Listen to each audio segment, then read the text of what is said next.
just too good to be true. Can't take my eyes off of you. You be like heaven to touch.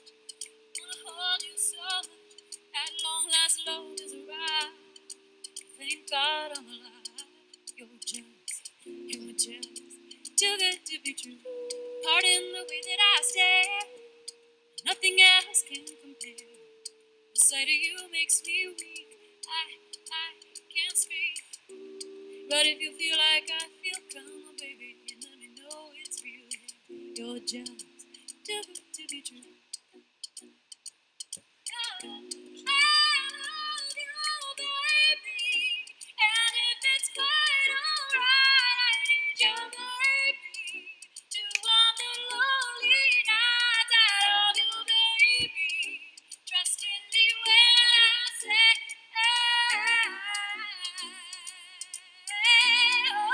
don't bring me down, I pray, oh pretty baby.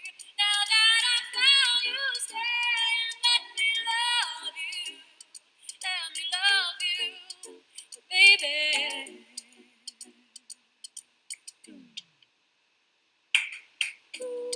You're just too good to be true. Can't take my eyes off of you. You be like heaven to touch. I wanna hold you so much. At long last, love is right. Thank God I'm alive. You're just too good to be true. Pardon the way that I stare. Nothing else can compare. The sight of you makes me weak. I can't speak. But if you feel like I feel, come on, baby, let me know it's real. Yeah, you're just too good to be true. I love you, baby, and if it's quite alright, I need you, baby, to warm the lonely nights. I love you, baby, trust in me when I say, oh, pretty baby, don't bring me down, I pray, oh, pretty baby. Now that I found you, stay and let me love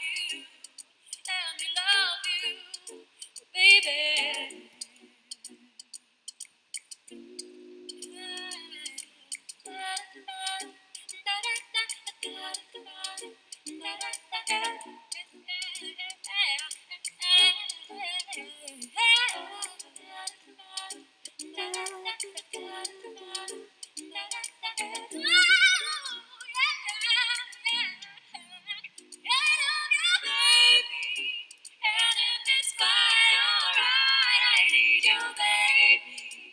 To warm the lonely nights, I love you, baby. Trust in me when I say, oh, pretty baby, don't bring me down, I pray, oh, pretty baby. Now that I found you, stay and let me love you, baby.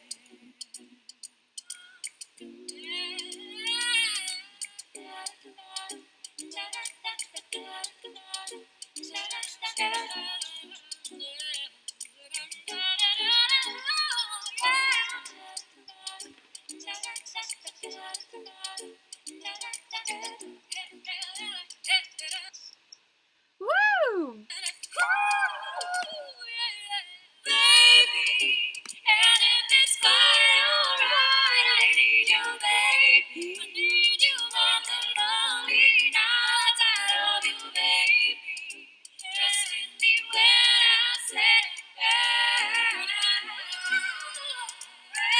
oh, pretty baby, don't bring me down, I pray, oh, pretty baby. Now that I found you, stay and let me love you, baby.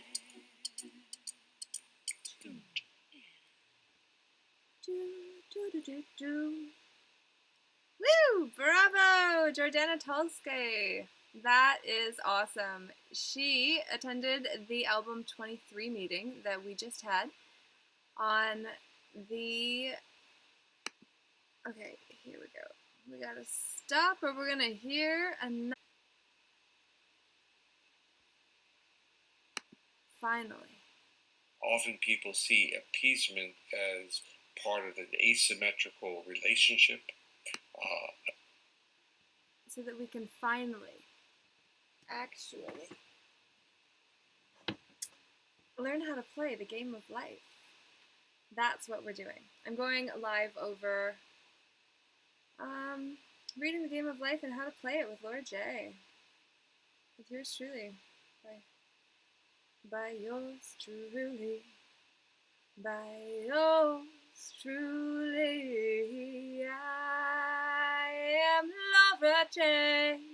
I often say namaste because the light in me honors the light in you. Do you know how it goes? Say oh, and here we go. Okay, well, we're gonna get into it. Woo! All right, bravo. Finally, I actually spent time. Hey, Jim, awesome to have you here. We're gonna be digging into Florence Scovel Shinn's The Game of Life and how to play it. We're going to be on a bit of an angle, but it's really not about me at all, for I am seriously only the narrator of it. I am making sure we're stopping the share over on the computer via Zoom, which doesn't get to be seen anyway because we're using a different platform. But I'm excited, and I see we got Grounded Bull Analytic Eye in the house. Freezing in and out connection. Yeah, unfortunate. Maybe it's better now. It should be. Let me know if you can, please. That would be awesome. And my life, I hope that my book is bigger, to be fair, because I want to leave a lot more BS for you to take, leave, consume, digest, do with as you please. You choose. What you are is for your mind, body, soul, and your heart, because heart and earth have the same letters in different orders. And that is why I felt compelled to read The Game of Life and how to play it on this Friday evening. Hey Frank, awesome to see you here. November 25th, 7:28. We are about to dig in. The angle is really not the best. I apologize for that. If I were to stop it to get a better view, then you would not necessarily get to tune in here. Though if you go to my YouTube channel, which I would appreciate, you will see the same thing with a much better angle. Or maybe you like the crooked way. Who knows? But what I got to say is that the game is where we're going to start. So, The Game of Life and How to Play It by Florence Scovel Shinn, narrated by Laura J.E. Hamilton. The game. Most people consider life a battle, but it is not a battle. It is a game. It is a game, however which, cannot be played successfully without the knowledge of spiritual law, and the Old and the New Testaments give the rules of the game with wonderful clearness. Jesus Christ taught that it was a great game of giving and receiving. Whatsoever a man soweth, that shall he also reap. This means that whatever man sends out in word or deed will return to him. What he gives, he will receive. If he gives hate, he will receive hate. If he gives love, he will receive love. If he gives criticism, he will receive criticism. If he lies, he will be lied to. If he cheats, he will be cheated. We are taught also that the imagining faculty plays a leading part in the game of life. Keep thy heart, or imagination, with all diligence, for out of it are the issues. It means that what man images, I keep wanting to say imagines, and then I see it's not that, and then I shorten it. This means that what man images, sooner or later externalizes in his affairs. I know of a man who feared a certain disease. It was a very rare disease, and difficult to get, but he pictured it continually, and read about it, until it manifested in his body and he died, the victim of distorted imagination. So we see, to play successfully the game of life, we must train the imaging faculty. A person with an imaging faculty trained to image only good brings into his life every righteous desire of his heart: health, wealth, love, friends, perfect self-expression as highest ideals.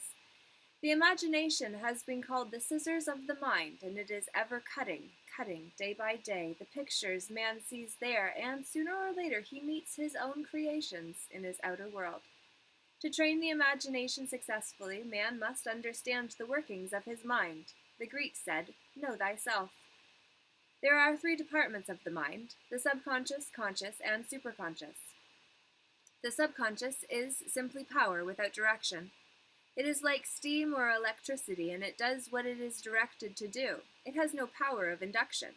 Whatever man feels deeply or images clearly is expressed. Whatever man feels deeply or images clearly is impressed upon the subconscious mind and carried out in minutest detail. Let me read that one again. Whatever man feels deeply or images clearly is impressed upon the subconscious mind and carried out in minutest detail. For example, a woman I know, when a child, always made believe she was a widow. She dressed up in black clothes and wore a long black veil, and people thought she was very clever and amusing. She grew up and married a man with whom she was deeply in love. In a short time he died, and wore black and a sweeping veil for many years. The picture of herself as a widow was impressed upon the subconscious mind, and in due time worked itself out, regardless of the havoc created. The conscious, poverty, and limitation of every kind, and it impresses the subconscious. The superconscious mind is the God mind within each man, and is the realm of perfect ideas. In it is the perfect pattern spoken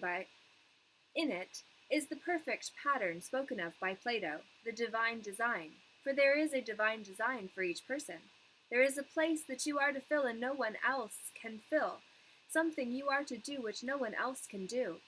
There is a perfect picture of this in the superconscious mind. It usually flashes across the conscious as an unattainable ideal, something too good to be true.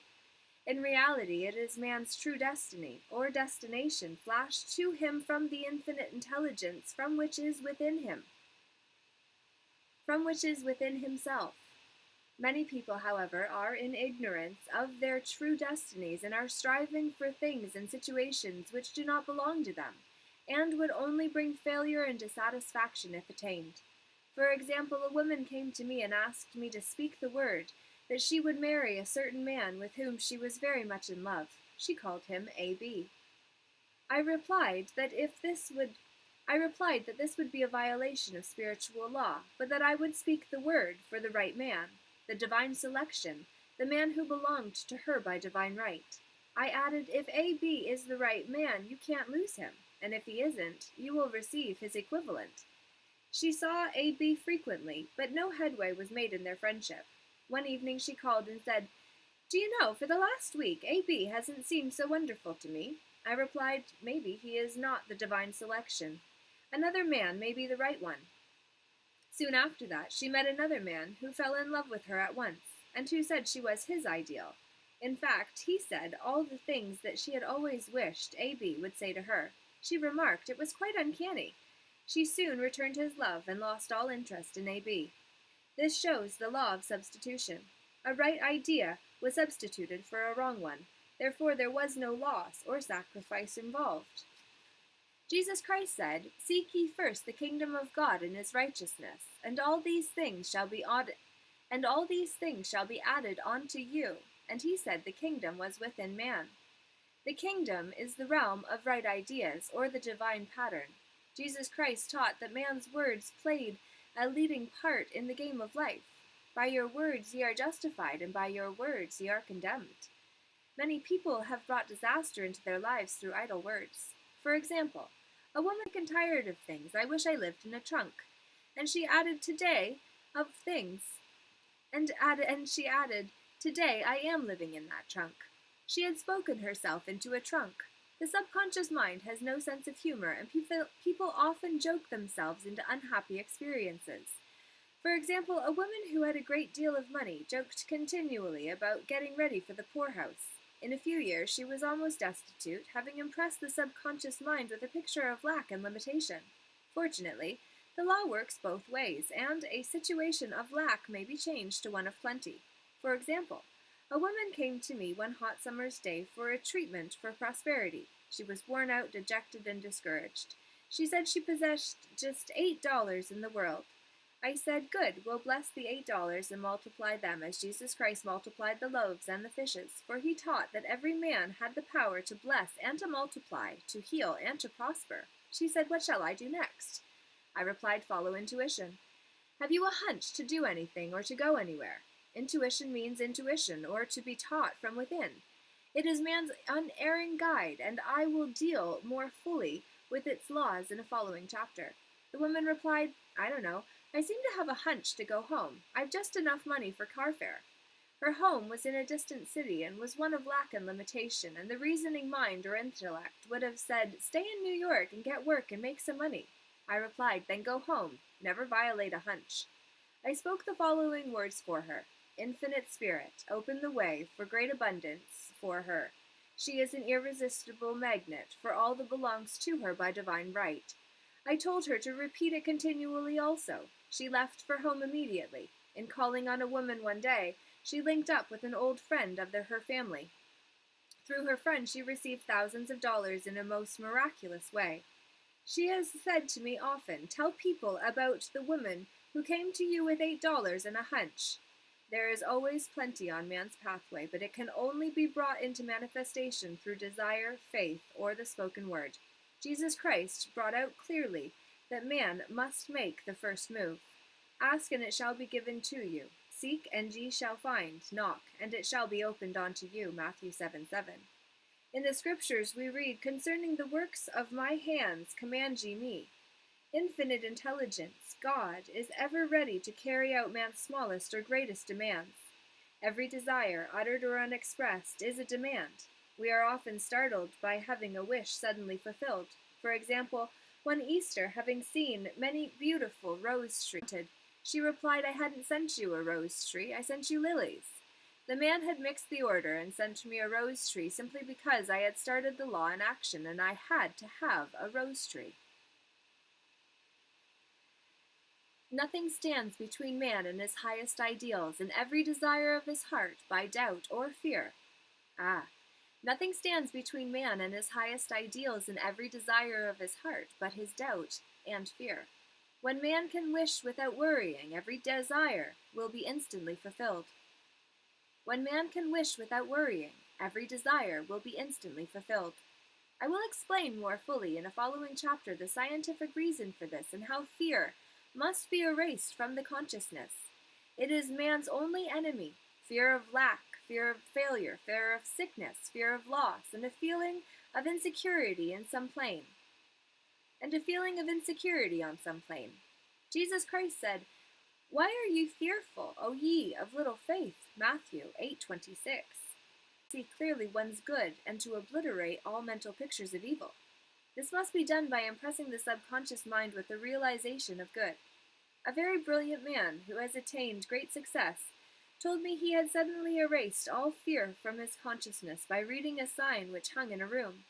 He saw printed in large letters this statement, "Why worry? It will probably never happen." These words were stamped indelibly upon his subconscious mind, and he has now a firm conviction that only good can come into his life. Therefore, only good can manifest. In the following chapter, I will deal with the different methods of impressing the subconscious mind. It is man's faithful servant, but one must be careful to give it the right orders. Man has ever a silent listener at his side, his subconscious mind. Every thought, every word is impressed upon it and carried out in amazing detail. It is like a singer making a record. On the sensitive disc of the phonographic plate, every note and tone of the singer's voice is registered. If he coughs or hesitates, it is also registered. So let us break all the old bad habits. So let us break all the old bad records in the subconscious mind, the records of our lives which we do not wish to keep, and make new and beautiful ones. Speak these words aloud with power and conviction. I now smash and demolish. I now smash and demolish by my smoken by my smoken. I now smash and demolish by my spoken word every untrue record in my subconscious mind. They shall return to the dust heap of their native nothingness, for they came from my own vain imaginings. I now make my perfect records through the Christ within, the records of health, wealth, love, and perfect self-expression. This is the square of life, the game completed. In the following chapters I will show how man can change his conditions by changing his words. Any man who does not know the power of the word is behind the times. Death and life are the power of the tongue. Proverbs 18:21. The law of prosperity. Yea, the Almighty shall be thy defense, and thou shalt have plenty of silver. Yea, the Almighty shall be thy defense, and thou shalt have plenty of silver. One of the greatest messages given to the race through the scriptures is that God is man's supply, and that man can release through a spoken word all that belongs to him by divine right. He must, however, have perfect faith in his spoken word. Isaiah said, "My word shall not return unto me void, but shall accomplish to be sued on the 15th of the month for $3,000. She knew no way of getting the money and was in despair. I told her God was her supply and materialized. She called me on the phone and asked what she was to do. I replied, "It is Saturday, so they won't sue you today. Your part is to act rich, thereby showing perfect faith that you will receive it by Monday." She asked me to lunch with her to keep her courage. When I joined her at the restaurant, I said, "This is no time to economize. Order an expensive luncheon. Act as if you already received the $3,000. All things whatsoever ye ask in prayer, believing, ye shall receive." You must act as if you had already received. The next morning she called me on the phone and asked me to stay with her during the day. I said, "No, you are divinely protected and God is never too late." In the evening she phoned again, greatly excited, and said, "My dear, a miracle has happened. I was sitting in my room this morning when the doorbell rang. I said to the maid, 'Don't let anyone in.' The maid, however, looked out the window and said, 'It's your cousin with the long white beard.' So I said, 'Call him back, I would like to see him.' He was just turning the corner when he heard the maid's voice, and he came back. He talked for about an hour, and just as he was leaving, he said, 'Oh, by the way, how are finances?' I told him I needed the money, and he said, 'Why, my dear, I will give you $3,000 the first of the month.' I didn't like to tell him I was going to be sued. What shall I do? I won't receive it till the first of the month, and I must have it tomorrow." I said, "I'll keep on treating." I said, "Spirit is never too late. I give thanks she has received the money on the invisible plane, and that it manifests on time." The next morning her cousin called her up and said, "Come to my office this morning, and I will give you the money." That afternoon she had $3,000 to her credit in the bank, and wrote checks. He should have seen himself paying the debt. We have a wonderful illustration of this in the Bible, relating to the 3 kings who were in the desert without water for their men and horses. They consulted the prophet Elisha, who gave them this astonishing message. "Thus saith the Lord, Ye shall not see wind, neither shall ye see rain, yet make this valley full of ditches." Man must prepare for the thing he has asked for when there isn't the slightest sign of it in sight. For example, a woman found it necessary to look for an apartment during the year when there was a great shortage of apartments in New York. It was considered almost an impossibility, and her friends were very sorry for her, and said, "Isn't it too bad you'll have to store your furniture and live in a hotel?" She replied, "You needn't feel sorry for me. I'm a Superman, and I'll get an apartment." She spoke the words, Infinite Spirit opened the way for the right apartment. She knew there was a supply for every demand, and that she was unconditioned, working on the spiritual plane, and that one with God is a majority. She had contemplated buying new blankets when the tempter, the averse thought, had it. She found one in a miraculous way, and it was given to her although there were over 200 other applicants. The blankets showed active faith. It is needless to say that the ditches dug by the 3 kings in the desert were filled to overflowing. Read 2 Kings. Getting into the spiritual by tormenting thoughts. Having made a statement of high spiritual truth, one challenges the old beliefs in the subconscious, and error is exposed to be put out. This is the time when one must make his affirmations of truth repeatedly, and rejoice and give thanks that he has already received. Before ye call, I shall answer. This means that every good and perfect gift is already man's awaiting his recognition. This means that every good and perfect gift is already man's awaiting his recognition. Man can only receive what he sees himself receiving. The children of Israel were told that they could have all the land they could see. This is true for every man. He has only the land within his own mental vision. Every great work, every big accomplishment has been brought into manifestation through holding to the vision. And often just before the big achievement comes apparent failure and discouragement. The children of Israel, when they reached the promised land, were afraid to go in, for they said it was filled with giants who made them feel like grasshoppers. And there we saw the giants, and we were in our own sight as grasshoppers. This is almost every man's experience. However, the one who knows spiritual law is undisturbed by appearance and rejoices while he is yet in captivity. That is, he holds to his vision and gives thanks that the end is accomplished, he has received.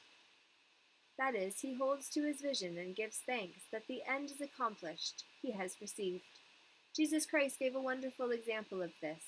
He said to his disciples, Say not ye, there are yet 4 months, and then cometh the harvest? Behold, I say unto you, lift up your eyes and look on the fields, for they are ripe already to harvest. His clear vision pierced the world of matter, and he saw clearly the fourth-dimensional world, things as they really are, perfect and complete in divine mind. So man must ever hold the vision of his journey's end and demand the manifestation of that which he has already received. It may be his perfect health, love, supply, self-expression, home, or friends. They are all finished and perfect ideas registered in divine mind, man's own superconscious mind, and must come through him, not to him. For example, a man came to me asking for treatments for success. It was imperative that he raise within a certain time $50,000 for his business. The time limit was almost up when he came to me in despair. No one wanted to invest in his enterprise, and the bank had flatly refused a loan. He replied, I suppose you lose your temper while at the bank, therefore your power. You can control any situation if you first control yourself. Go back to the bank, I added, and I will treat. My treatment was, you are identified in love with the spirit of everyone connected with the bank. Let the divine idea come out of the situation. He replied, Woman, you are talking about an impossibility. Tomorrow is Saturday. The bank closes at 12, and my train won't get me there until 10, and the time limit is up tomorrow, and anyway, they won't do it. It's too late, I replied. God doesn't need any time and is never late. With him all things are possible. I added, I don't know anything about business, but I know all about God. He replied, It all sounds fine when I sit here listening to you, but when I go out there, it's terrible. He lived in a distant city, and I did not hear from him for a week. Then came a letter. It read, You were right. I raised the money, and will never again doubt the truth of all that you told me. I saw him a few weeks later, and I said, What happened? You evidently had plenty of time after all, he replied. My train was late, and I got there just 15 minutes to 12. I walked into the bank quietly and said I have come for the loan, and they gave it to me without a question. It was the last 15 minutes of the time allotted to him, and Infinite Spirit was not too late. In this instance, the man could never have demonstrated alone. He needed someone to help him hold to the vision. This is what one man can do for another. Jesus Christ knew the truth of this when he said, If 2 of you shall agree on earth as touching anything that they shall ask, it shall be done for them of my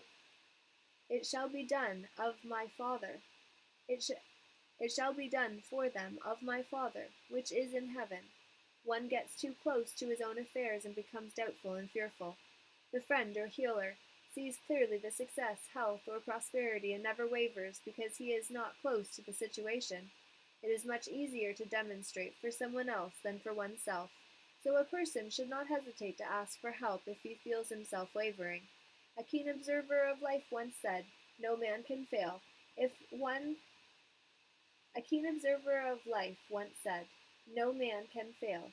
If some one person sees himself successful, such is the power of the vision, and many a great man has owed his success to a wife or sister or a friend who believed in him and held, without wavering, to the perfect plan." YouTube is awful lately for everyone, it seems, on the live streams. Oh, darn. Well, that's too bad. I hope it got better as I was reading the chapter, and if it didn't, then I will definitely make sure to read it out to you again. There are about 60 more pages, and this was an impromptu call this evening, so I'm not going to read any more. There are 62 pages, in fact. The Power of the Word is the next chapter. They are short but good ones, and the Law of Non-Resistance. So I think those chapters, if I can squeeze them in tomorrow, that's where we're going to get into reading. It is going to be a pretty packed day with the 60s, 70s, 80s, 90s fashion show at Soul's Path in Blackstock at 7 p.m. If you're in the area, you would be welcome to see myself and many friends strutting our stuff on the catwalk to see who is able to embody the era that we represent with the music that we do a little dance to, shake and wiggle. That's what I'm saying. So all of that is what's happening tomorrow, and I am very much looking forward to sharing this with you too. I forgot you were the view that I wanted to be maintaining as the key, but we get to where we get to when we get to there, and now I know that this works. OBS is the system that I'm using. So, yay, there we go. I hope that was insightful to you, and we'll speak again soon. And to you, I would love to know what this means to you, what it means for you, and what you're going to do with it. And without a doubt, I would really love to hear whether you were even familiar with Florence Scovel Shinn's work in the first place, because she has an amazing collection of work about manifestation that we would benefit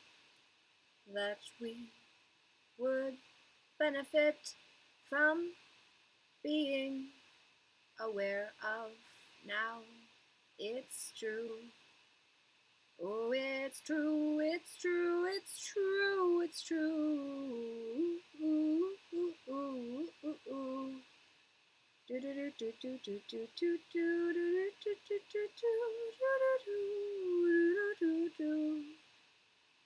Do do do do do do do. Do do do do do do do do do do do do do. Oh do do do do do do do. Books Aloud is the series it is part of. And now you've seen me share that over on Instagram. This is YouTube, and I was thinking it was Facebook too, but I don't think so. And so I say it's okay. I just hope that it was real.